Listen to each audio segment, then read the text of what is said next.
Have you walked the Camino de Santiago? If you can answer yes to that question, then I would love to hear from you so I can interview you for the podcast. As a thank you, I'll send you a copy of my international best-selling Camino de Santiago memoir, The Only Way is West.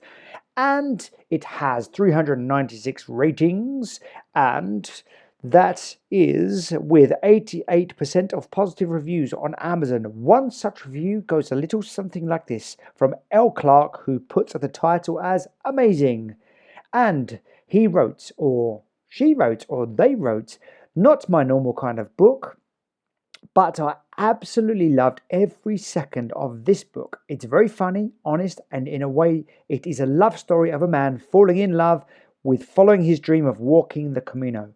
I must admit, I'm not the quickest reader. I read a page, normally not off to sleep, but I managed to get a good 8 to 10 pages at a time with this book. It had me gripped. Definitely worth a read. So, if you have walked the Camino and would like a book that is definitely worth a read, as L. Clark says, then get in contact. We'll interview you and you'll get a copy of The Only Way is West. With no further ado, it is time for me to stop banging on about my book because, as I've said before, we've got to pay the bill somehow, huh? Let's get into this week's podcast with the lovely Betsy Rossin. It's the searchers I see, the wisdom that they speak, the lessons that they teach, just a searcher like me. Hello there once again, fellow peregrinos. Welcome to El Camino de Santiago Pilgrims Podcast, where we talk about planning, preparation, packing, all things for walking and preparing for getting you to Santiago safely and also having the time of your life along the way. This week, we are talking to another American pilgrim, Betsy. It's lovely to meet you. Great to be here, Bradley. Thank And you. just to pronounce your last name for me, it's Betsy It's Rawson. Rossin. Okay, I just had to get it right. I didn't know if it's Rossin or some kind of other different No. kind of nuance to it. So Betsy Rossin. So tell us, which Camino did you walk? The Portuguese, the coastal. Portuguese coastal, beautiful. And a little birdie tells me that you did it with someone called Monica. That is correct. And if you go back to the last episode, you will hear that episode and that interview, a very entertaining episode with Monica as well. So you were actually, I think, the inspiration for Monica to walk the Camino. But first of all, we're going to kind of kick off with the question we always like to ask, and that is when you go to the pilgrim office in Santiago, and they will ask you, what was your motive for walking the Camino? Was it religious? Was it some other? What did you say? What did you tick? Which box did you tick? Okay, I did it for spiritual and other reasons. That is the box that I ticked. Okay, would you like to elaborate a little bit more upon that? Yeah, I mean, I just felt like it wasn't, one specific sort of dogmatic type of religion, but more spiritual. And then in terms of in my life, I was coming to a point where I had decided to recently retire. And so I was just having a lot of sort of life transitions at the same time and sort of rethinking what did I want. And I thought, wow, what is more perfect than being on the Camino, I think that's a really, really good question to ask ourselves as well. And to focus on what we want rather than what we don't want. I think some of us can be quite maybe subconsciously thinking, well, we don't want this, we don't want that. So did you manage to come to some kind of realization while you're on the Camino, what you wanted? You don't have to tell us right now, but did it help you with that? Yes. Okay. I can't say that it was, well, basically when I went into the Camino, I was having a 60th birthday. It just sort of happened that way because we had to postpone our trip because of COVID. And when I had my birthday, I said, I wish for myself to have gratitude for the things that I have and that I also don't have. right? For what is. And as I was on the Camino, I don't know, it's just so much reinforcing of everything. I love that. Yeah, I love that. That way of approaching things. Gratitude for the things you have, which I think is, we all had to have that chat with ourselves during COVID, and are still having to some extent. And for the things you don't have, that's really interesting. What gratitude for the things that you don't have? What do you mean by that? Give us an example. Well, I know that, how sometimes you'll say like, wow, if I had, let's say in my career, if this had happened to me, then I would have gone in that direction and that would have been awesome. But that didn't happen. So I went in a different direction, and ultimately that was the best possible scenario for me. But you don't know it at the time. At the time, you're like, wow, I saw this going a little bit different way. I mean, what I've had a really great career, but also I should mention that as of tomorrow, a year ago, I fell in my house and I broke my arm, my dominant wrist, very badly. And so that also, having like surgery right away with plates and screws, it really makes you think about, that helps you kind of focus where you are and what you want to do with your life. So those sorts of things sort of happening. Yeah. So this was before the Camino that happened, right?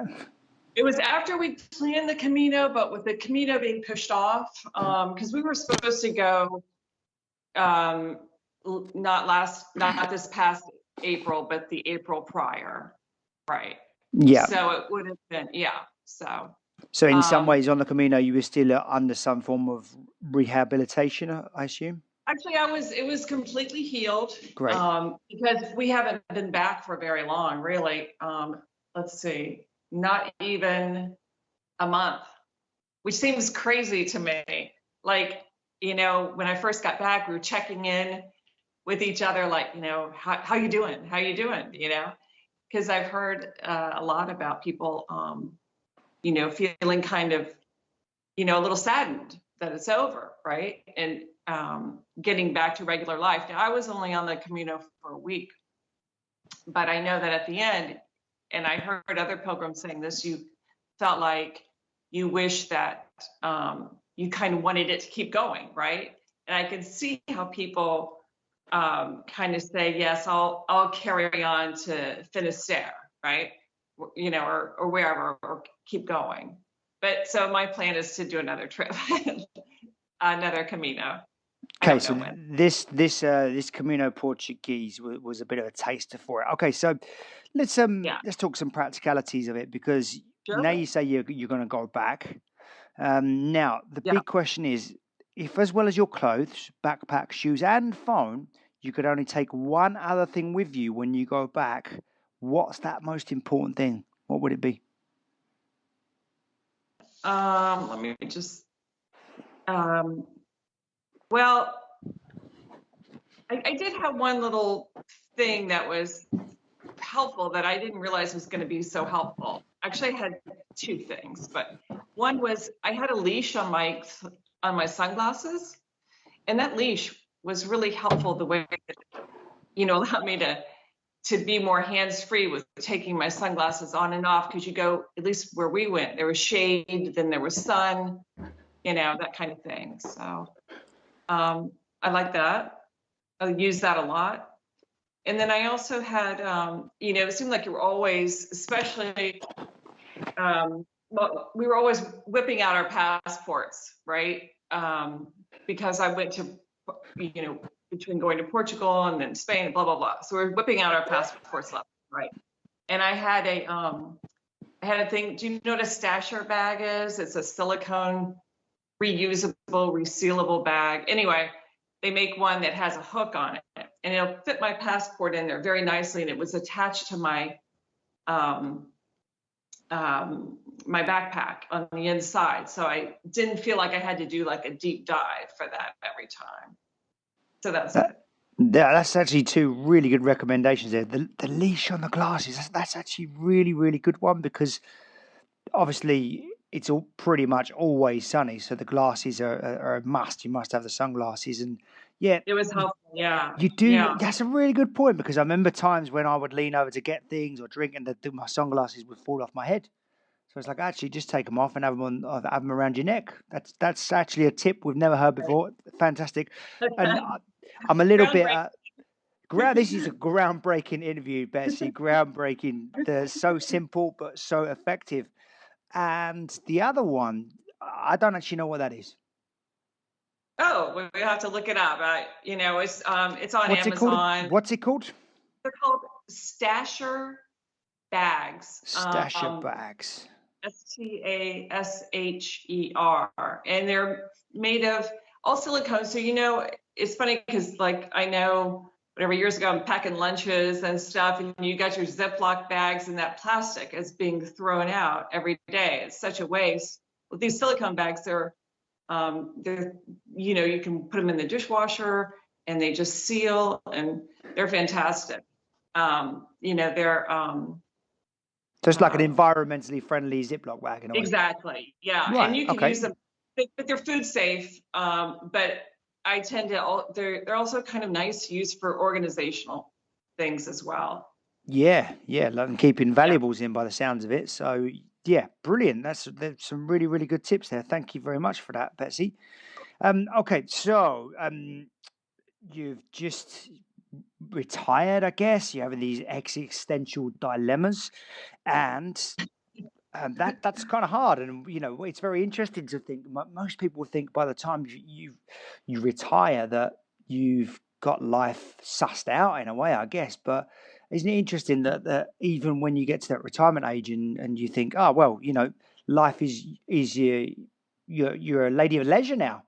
But even then, they're still Well, having existential dilemmas, So it's you're very right. interesting to hear that. Well, yeah, what I did was I decided that I was going to transition into being an artist, because I realized that I was longing to just work on my art when I was at home, and that is what I've been doing. It will probably be a hobby. I don't see this necessarily becoming something that I'm trying to make money off of, but it's something that I really enjoy and that I'm doing, and so it's just very rewarding for me, and I'm grateful to have the time to do it, and to also to do things for, it's nice to be able to make someone a meal that is just like one of my sister-in-law was having surgery, and to be able to make her a meal without thinking, okay, being on a real strict routine, right? So, it's not like, oh golly, I got to schedule that in, right? So I hope I never have everything all sussed out, because I feel like that's part of the journey. I don't expect that to happen. I think it's an evolution. So, yeah. Yeah, that it's nice. It's nice to hear. It's nice to hear that that it's actually okay. Yeah, not to have life sussed out. And that is part of, I guess, the reason to keep going, isn't it? Like you've never arrived. We can always improve and always learn, no matter what stage of life we're at. So yeah, that's what I take from what you're saying, and now you're able to kind of work on one of your hobbies, which is art. And I think along the Camino, did you find any inspiration for that? Oh gosh.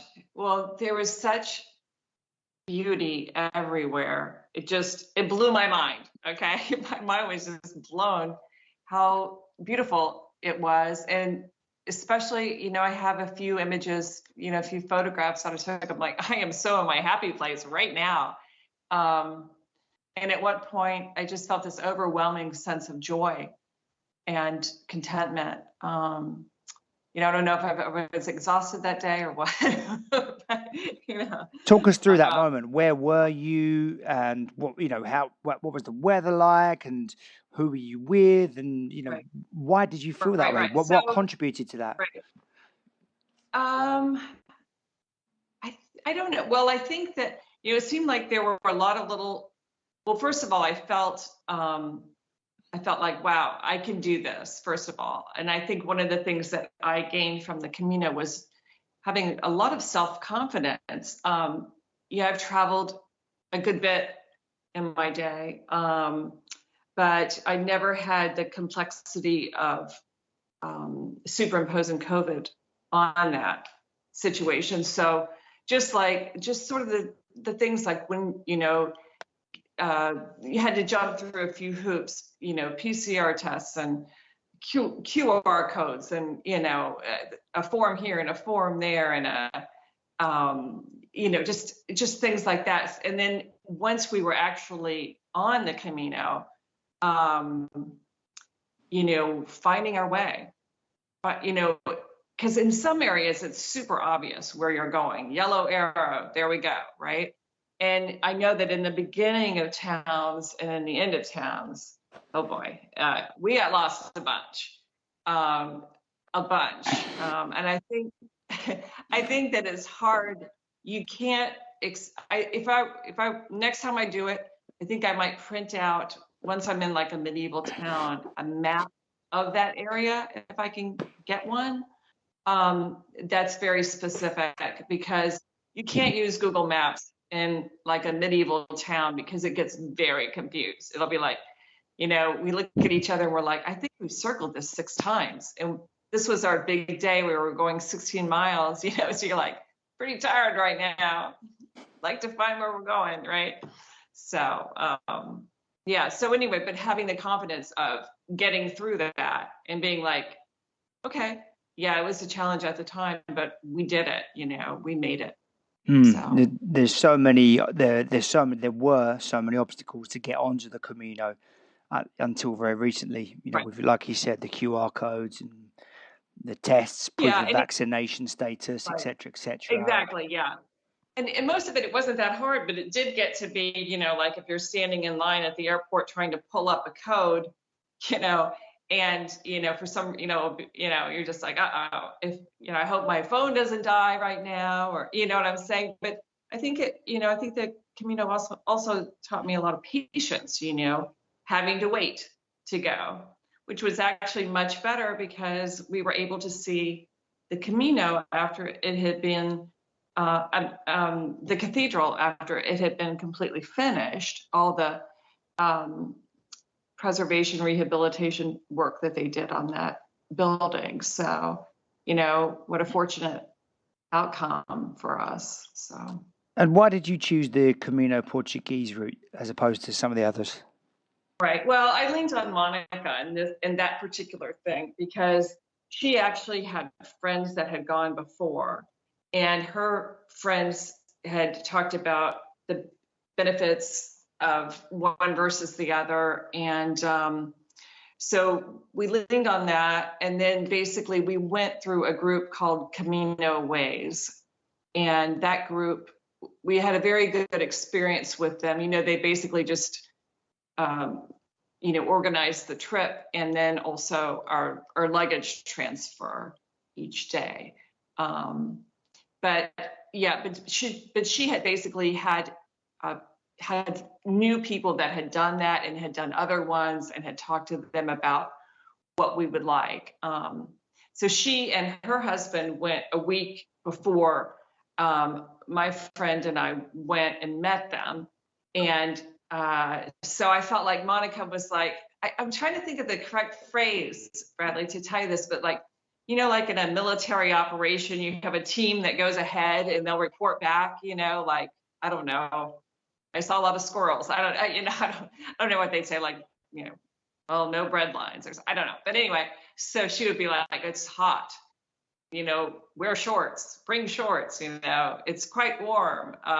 You'll need whatever. So I felt like they are like scouts or something. Your eyes and ears. Yeah. They perform some reconnaissance in a way. Recon, yes, that's our like recon team. So Yeah. that was helpful actually, because there were a few things. I mean, when I was looking at the weather, I thought it was going to be chillier, um, and it wasn't. Which it was beautiful. After the first, we could not have asked for better weather. When I do it again, I like those shoulder seasons myself. So So it's the Camino Ways, and if I'm not mistaken, I think they also have a podcast, the Camino Ways. I could be mistaken there, but there is yeah, yeah, I there have is heard of them. something. Yeah. Yeah, I'm not sure.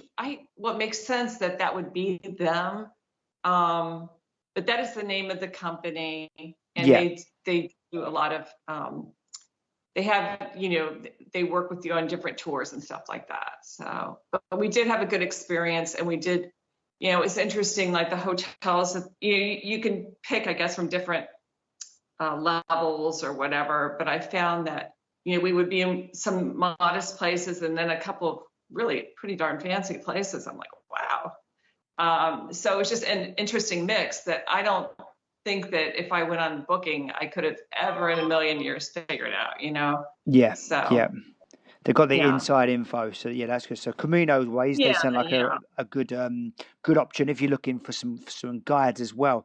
So Yeah. we talk about a highest moment. I mean, we all know that along the way to Santiago, whether you're going for a week or whether you're going for a month, that there's some hard times, and I often find those harder times often happen in the first week as your body makes the physical adjustments. Um, what would you say was the most challenging moment for you on your Camino, and how did you get through it? And what advice, what lesson Yeah. could you give to others? So right. So I think so. It was the first day, and it was also going to be our hardest day. It was the 16-miler, and I had, I listened to your podcast, and I had listened to, You broke just the other. rules. You broke the rules. You're supposed to break yourself in, but you did the hardest day on the first day, Betsy.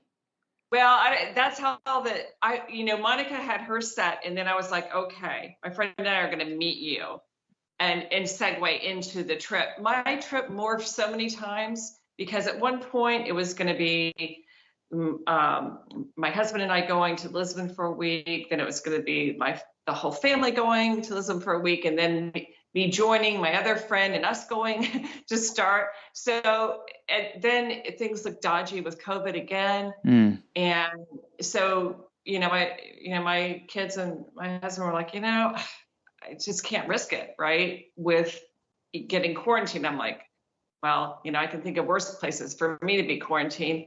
But anyway, so that's how I ended up going without them. So anyway, so the trip had morphed, and so Monica was already there, and I feel like I've circled around that question. Riley, can you repeat that for me? Yeah, of course, of course. That's all right. I went around in a circle, and now I'm like, I don't think I answered. Where am I? Yeah. So The hardest day. Yes. there you Okay. go. Okay. Sorry. Hardest moment. Yeah. Okay. So because of that, Monica had a rest day, and then we started on the first day for my friend and I, and with that, I knew, like, don't do a rookie move. Don't buy a new pair of shoes that you haven't worn. Don't, but don't do that, right?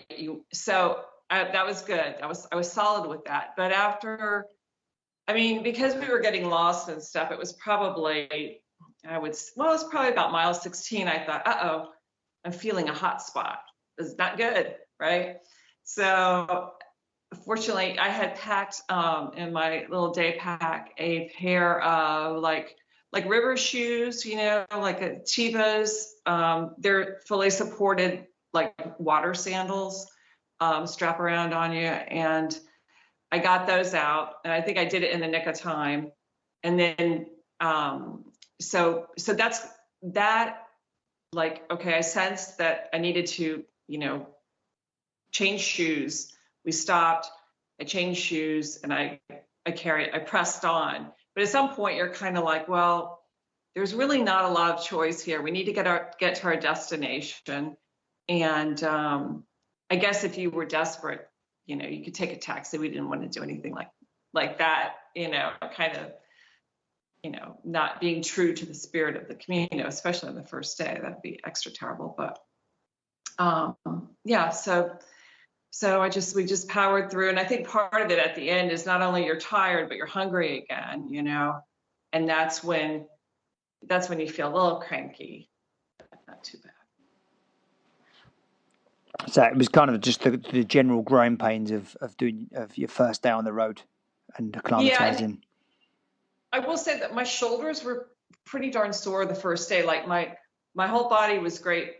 I felt those hot spots on my feet, but my shoulders, there's really nothing that could be done about that. I didn't have a heavy backpack at all, but I felt like during the next few days, I was like, I don't see any signs of rain in the forecast. I'm not going to take my poncho. So I was really trying to keep it as light as possible with the recognition that, my shoulders were not, feeling that they were feeling some pain. And actually after 2 days, I was fine. I had no ailments. I put, in terms of my feet, I had brought a couple of, what was it, Dr. Scholl's like gel thing, like a little Band-Aid, put that on. And also I had a couple of those. And then I also used like a moleskin kind of thing. And it just took the pressure off and I was fine. So you've given some advice there.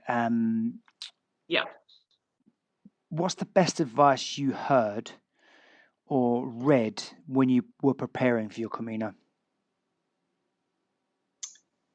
I would say, don't take more than you need was certainly one that I heard consistently, that people,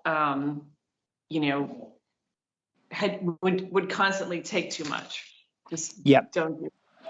Yeah, and obviously that comes through trial and error before, and how much time you spend training, and like even you mentioned there, like your shoulders were hurting, and that is also part of your training, like putting your backpack on, walking with your backpack like it would be like you would be on a Camino, and you're not only listening to your feet, but you're also listening to your shoulders, you're listening to your hips, and sometimes you've got to break your backpack in as well, because you never know where those sore spots are going to be on your backpack, or how well it sits on your back. So yeah, that's all stuff that what I'm taking is your reiterating previous advice, that's really, really useful and should never be underestimated. So that's great. Now, what surprised you most about yourself, and what surprised you most about the Camino? Gosh, let me see if I jotted anything down. Any thoughts here? You can just freestyle if you want to. Yeah. So you sound like you're pretty good at that. Oh yeah, no, I know. Okay, so this is actually funny in retrospect. So when we left, I thought, oh gosh, because I was sharing a room with my friend, and so I thought, well,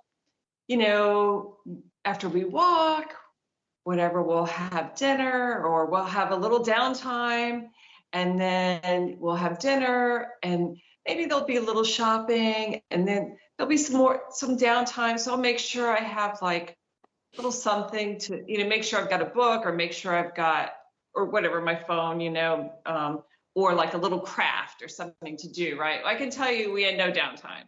I mean, basically, it was like we walked, and we did take, we took time during the day. We did have really nice lunches. We stopped in the late mornings at cafes.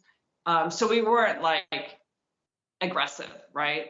But at the end of the day, when we got back, it would be like, okay, shower, dinner, bed, get up. I had to set my alarm to get up, and I'm an early riser. But, our bags had to be out at a certain time to be ready for the transport. And what else surprised me is how much I got used to it at the end, but just the packing and repacking, because every day was, I had to have the one piece of luggage packed to go onto the next destination. And I was kind of surprised that you'd think it would be obvious, right? Like, it's not that big of a deal, but between like, I better get out my stuff or my toes, it's sort of, that was more involved than I thought. But yeah, there was no time for any, it was just very like, we're going to walk, we're going to eat. And I was happy doing all that. I just laughed. Maybe I had 15, 20 minutes or something. I'd read and then go to bed, but yeah. So it was how happy and fulfilled you felt with just doing such simple activities. Absolutely. Yeah, I mean, I walk a lot. I obviously don't use my backpack a lot, but yeah, I love doing that. But yeah, it was fantastic. So.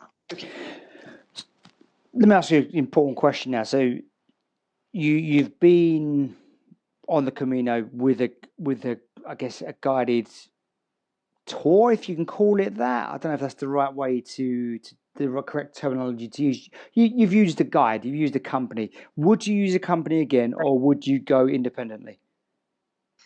I would use a company again because I realized that I would, the day pack was plenty for me. I mean, the only reason really why I had more luggage than I would normally have is because I did have that time in Lisbon, and that did add to what I was bringing. However, I think that pushes my limit. I did not want to stay in like a communal space, in the evening. So I would definitely do it again. And we met a number of people that, that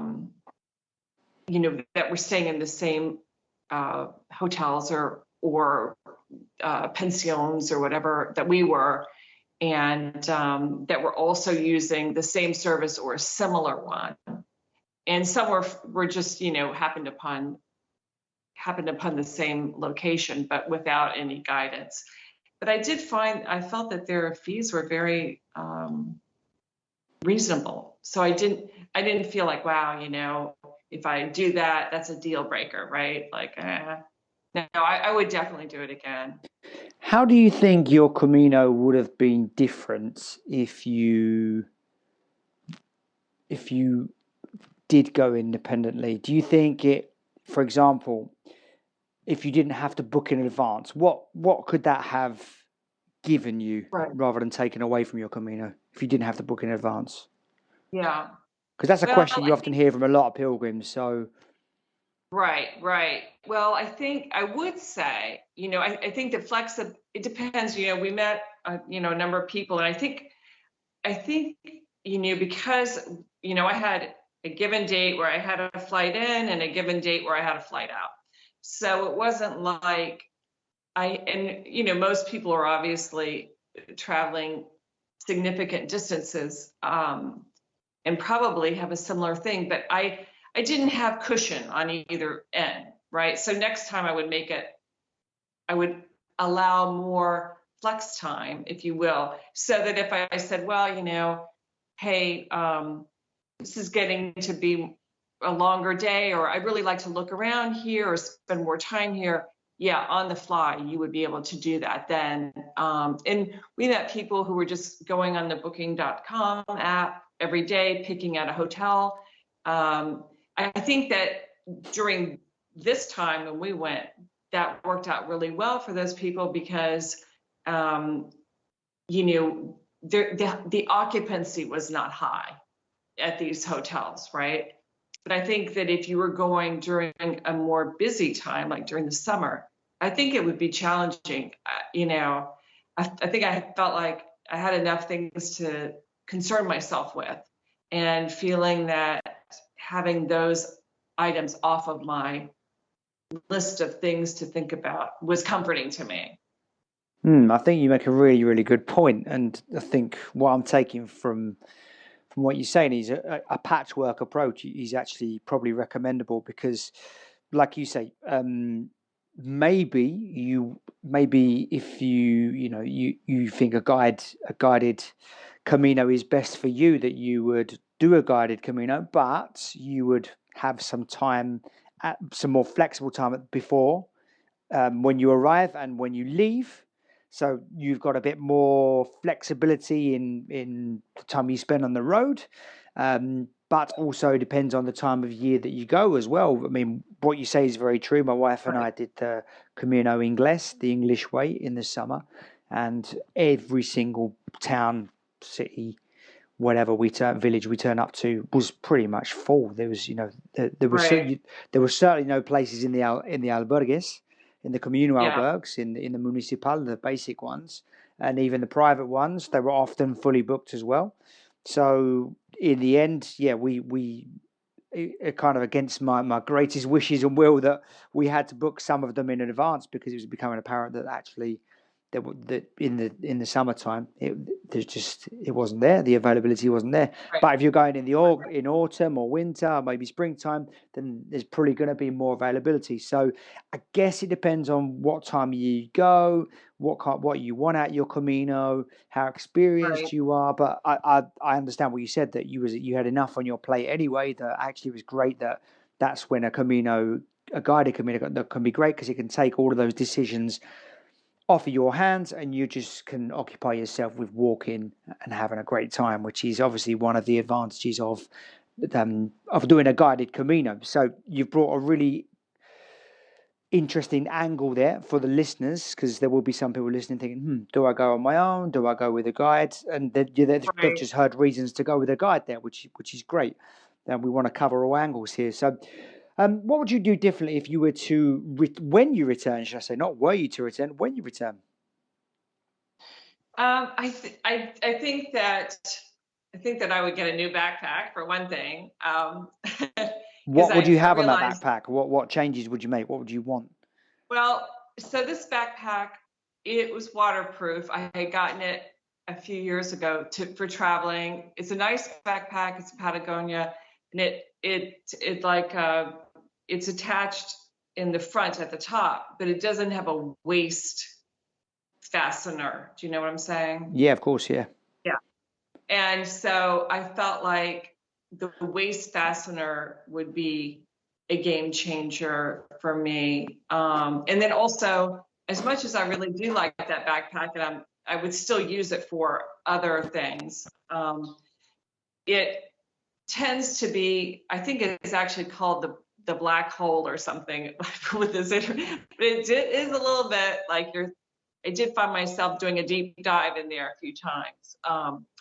So I think I would get a new backpack, and I think that I would try and print out, just once we were in, like, if the town that we're going to or whatever, I would print out a map of just that city center area, so that there was some more clarity, because it would be like, go here, go down this alley, go up these steps. This should be on your left, but it's not, And I think that having a physical map would be helpful in that circumstance.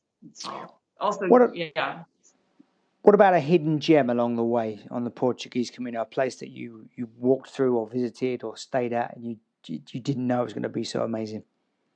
Oh yeah. Okay. So here, well, this was not a place that we stayed, but it was a cathedral. That was in. It was right when we were leaving. I think we were maybe on the way to Vigo from Bayonne, or maybe no. I think we were in Vigo. I think, and it was called the. Oh boy, bear with me, Bradley. No problem. Igreja da Immaculada Conception. Oh, Church of the Peaks, it's called, and it's in Vigo, and it's a 1968 sort of modern cathedral with this. It was just so fascinating to see it. It's a pretty amazing structure, and to run across that quality of a beautiful building that, of course, I loved all of the very historic works, but it was just so different. And contextually, it really fit in the city and the landscape, and it was just really neat. So, and we went in and we got our stamp and all that. So we got to, and it had this amazing stained glass, just an entire wall. Yeah, Vigo's a really nice place to visit as well. There's obviously a big city, and it's near the coast as well. So obviously been on the Portuguese coastal route, but yeah, so lots of reasons to go to Vigo there. Brilliant. What about a favorite albergue, hotel, or hostel Yeah. you'd recommend? Okay. So this one was called Toro do Rio in Calais de Reis, and that's the one I think that Monica also felt that was her favorite. It was an extraordinary property that was just outside the city, and it used to be an old mill of some sort. But I've never seen a property that had been integrated and restored so beautifully. It was fascinating. It just really, it was just so verdant. I mean, your eyes almost hurt. It was so green. And I'm looking at a lot of green right now in my backyard in Florida. So I know how this goes. So, but it was just exquisite. So that's the Torre do Rio, Torre, which is do, I guess in our own language, Rio, Yes. Rio. And that's the Rural Hotel in Caldas de Reis. Caldas de Reis. Okay, and that's, I think, 2 days away from Santiago on the Portuguese Camino. So the next day is Padrón, and then the next day is Santiago. So it sounds like a great place to stop, and it was recommended as well by Monica during the last interview. Yeah. So obviously made a big impression on both of you. What about a favorite bar or restaurant?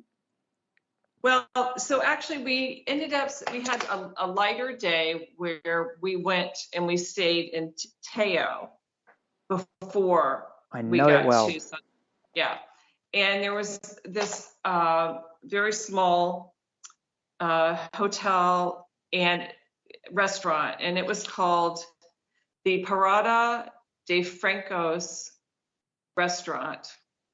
And it has a hotel as well, and we stayed there and we ate there, and the food was just so wonderful. I mean, honestly, one of the things that I felt that all of the food was so extraordinary in Spain, as I enjoyed it so much. And in fact, this week we're having a little reunion get together, and I'm making paella, and everybody's bringing something, and so it's fun to kind of relive the experience, right? With that, of course, yeah. Can just the taste and the smells will wash up so many memories, won't they? So that's the Parada de Francos, yes. And that's in Teo, which is probably about 10 kilometers or so from Santiago de Compostela, something along those lines.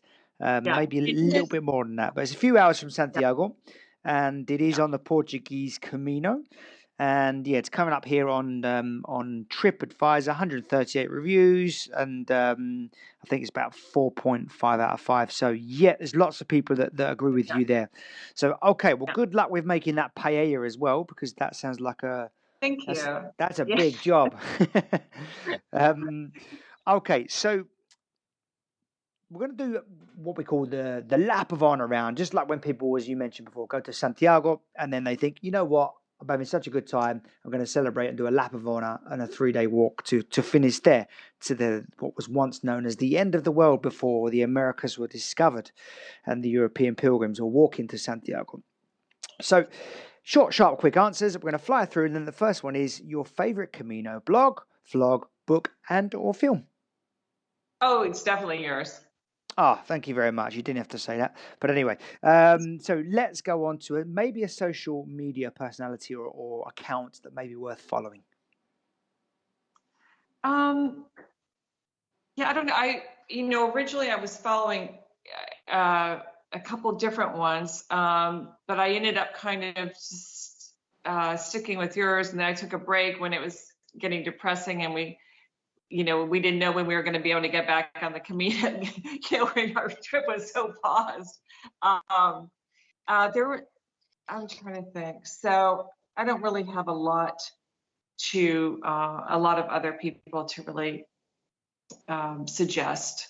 Well, I'm going to suggest one, and it's going to be Pasos del Camino. There's Pasos, Pasos del Camino. It's from a lovely guy in Portugal called Guilherme.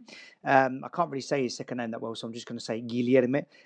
Lovely guy. He's doing a lot of excellent interviews on the Camino with a lot of different pilgrims, diverse group of pilgrims, and lives and breathes the Camino. And he's currently a hospitalero on the Camino Portuguese. So Pasos del Camino, look him up. Favorite food and or drink on the Camino? Okay, so I love those padron peppers so much. That was something that I never had before. So I think that was probably my favorite. I also, the octopus, like that a lot as well. And then the albarino was my favorite. Great stuff. So the octopus, the albarino, and the padron peppers. Be careful because they say 1 in 20 is the hot mama. Okay, so one thing you didn't need and wouldn't take again. I think we covered this already, but oh, right. Well, I had actually that I didn't need. Yeah, I had brought a couple of yoga balls to like get out any knots in my shoulders or whatever. But I realized that anyway, I didn't use them. It was just kind of like most of the floors, you didn't have a mat. I don't know. It just didn't work out. So I would not bring those again. A quote or mantra for tough times on the road? Well, I think that, do you know the Ed Sheeran song, Castle on the Hill? I do. Okay. So at one point it says, I'm on my way. And anyway, I sort of that phrase, I'm on my way. It just, that lighthearted spirit and of sort of a positivity of moving forward. That's the only thing that that I would think of, really. It's powerful. It's powerful. I like it. It's just like the Camino motto: move forward with courage. Ultra, I'm on my way. A guilty pleasure you carried with you, perhaps? Yeah, I had I had like a puffy vest that actually was really nice for layering and stuff like that. But it was kind of a nicer one. So it wasn't like, you felt like, okay, if you put that on at the end of the day, you felt like, okay, I'm not like still on the Camino or whatever. So, yeah. A Spanish product or shop, it could be a Portuguese product or shop actually, that came in useful. Right. So the Spanish product, I actually learned about this in the States. It's marketed here now, but it's a sunscreen called Isdin, Isdin. And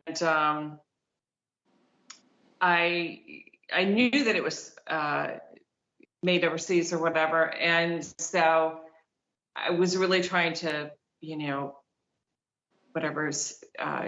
make sure that I had a lot of sun protection. But I did buy more when I was there and used it.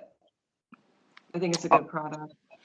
A Camino app or internet resource you used before, after, or during the Camino? Well, I think I would have to say Camino Ways, that I use that. Yeah. So they're not only doing guided tours or guided Caminos, they've got an app as well that you. Well, what they had, like right before we were leaving, they had sent a thing where you could download on your Google Maps where, and see where your trail went, right? which worked for the most part. There were always still some dodgy areas, right? Like I said, like when things got congested in the towns or whatever, and you're like, literally there's, what is it? What's this phrase? All roads lead to Rome. It was sort of like that, kind of like, look, you could go this way or you could go this way, but basically they're both going in this direction, and whether you're one block over or not, does it really matter at some point? So some useful detours. But they did send us what I would describe as specific and helpful information about, what to bring, and most of that stuff I was pretty familiar with. I remember being on the Camino Inglés this summer, and my wife and I ended up walking along the road following the Camino, and I saw a couple ahead branch off into a forest, and there were no yellow arrows going down this road. And I thought, are they going to avoid the road that we've got to walk along? And they did, and I saw them come out of the forest about half an hour later, and they just said they used an app with this detour that went through the forest. It was longer, but avoided the road, and that app was called the Buen Camino app. So I'm a very anti-technology, anti-app, anti-phone person when I'm on the Camino. So I again, even though I know it would be very useful to me, and I probably would have avoided that road. That's just the way I do it. So I didn't want to use it, but for anyone that does, I was like, maybe I should consider doing this. But Buen Camino app apparently is really, really good, and I saw this couple do this quite a few times, and they're telling me, they were using the Buen Camino app. So that could be a good one. Everyone looked out. And by the way, I'm not on any kind of commission or benefits to mention that. I don't even know who. Sure. I don't even know who's created that. I just know that I spoke to people along the way who were using it. So, but I'm very stubborn when it comes to that stuff, and I will only use my phone if I really have to in an emergency. So, okay, we're going to finish, Betsy, with a Camino, an outstanding Camino memory for you. It's in these special moments on the Camino when we might meet a character that we're going to remember forever and talk about forever. It could be someone who did something for us, and we're going to remember them for that reason. Whatever it may be, tell us a Camino, an encounter that's made an impression on you. That's so. I guess that this could be. So not long before we left, I started noticing feathers. This is gonna anyway. No, but this is my wife says this a lot. So that you're starting to put shivers down my spine with this one. Go on, I'm intrigued. Okay. So, and it was just one day I'm on a walk in the neighborhood. I said to my husband, look at that. It was a beautiful blue feather. And I was like, gosh, it's so pretty. Anyway, and then occasionally I would see one again. And then on the Camino, so I started taking pictures. I felt like it was a sign of, I don't exactly know what, but it felt like encouragement and a presence and something. And so so I took tons of pictures of these feathers, and it was a different type of memory of the Camino. I could tell you many other different stories, but at the end of the Camino, or toward, like, let's say our last day, the Camino, the feather thing took a different sort of angle. One of the pilgrims that was staying in our hotel, she had feathers in her hair. I thought, more feathers, right? And so then we talked, it was just sort of a sharing of information. She was very free-spirited, very, very interesting person, kind of like the type of person you figured would be on the Camino. I don't know, just very like, she'd really been doing it a long time. She was not someone who was coming in for a week or two. But I just, the feather thing was, it was just interesting. And so, yeah, I actually saw a couple today when I was out. So there you go. I mean, my wife believes, and I don't know where, I honestly don't know because I've never looked more into it. My wife believes the presence of a white feather means that you're being looked after by someone close to you who's deceased, and she always took that to be her nan who recently passed away.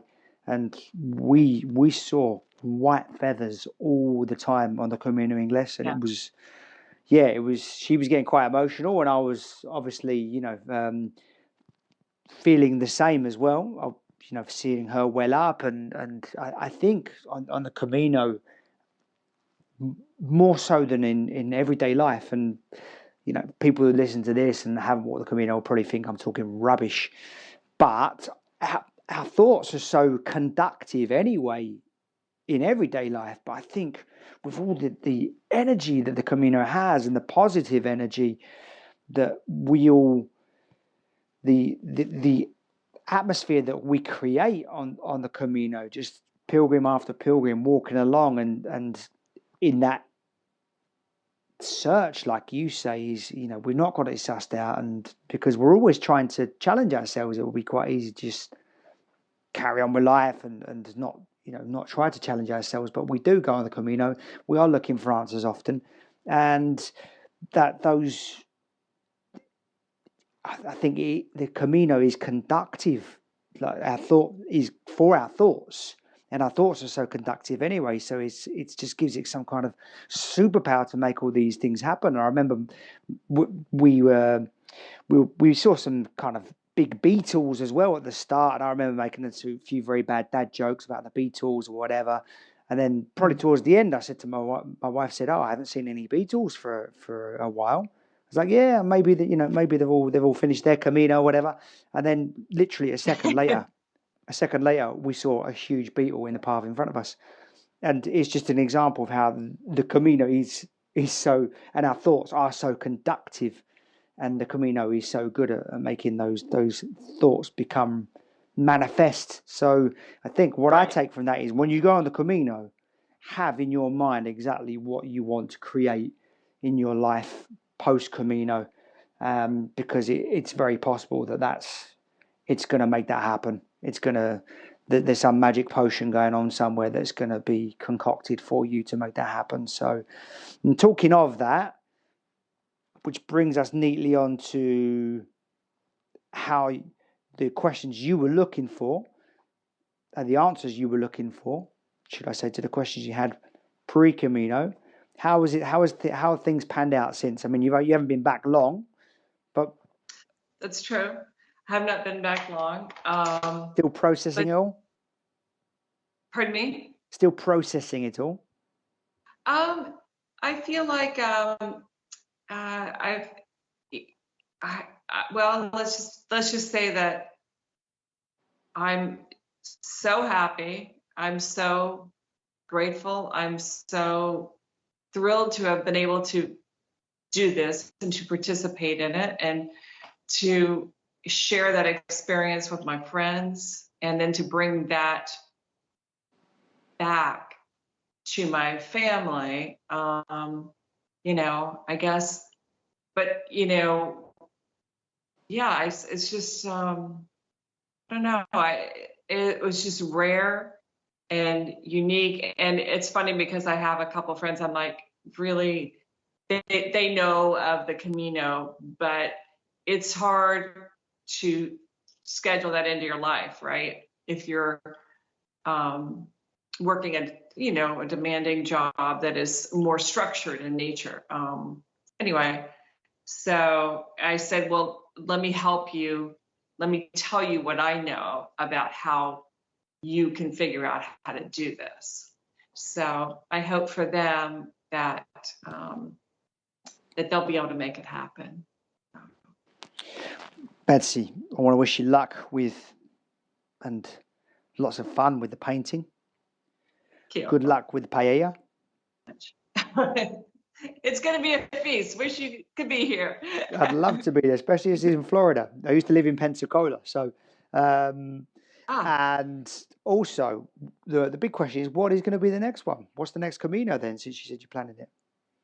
I'm thinking the Frances, because if, I think that one, I can speak a teensy bit of French, and I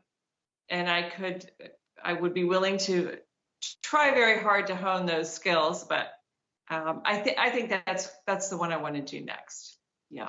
So for when you return to the Frances, I want to wish you buen camino, and I'd like you to now suggest a song that can get you in the mood for your Camino and get the ball rolling to start booking it and planning it, and also to get other pilgrims in the mood.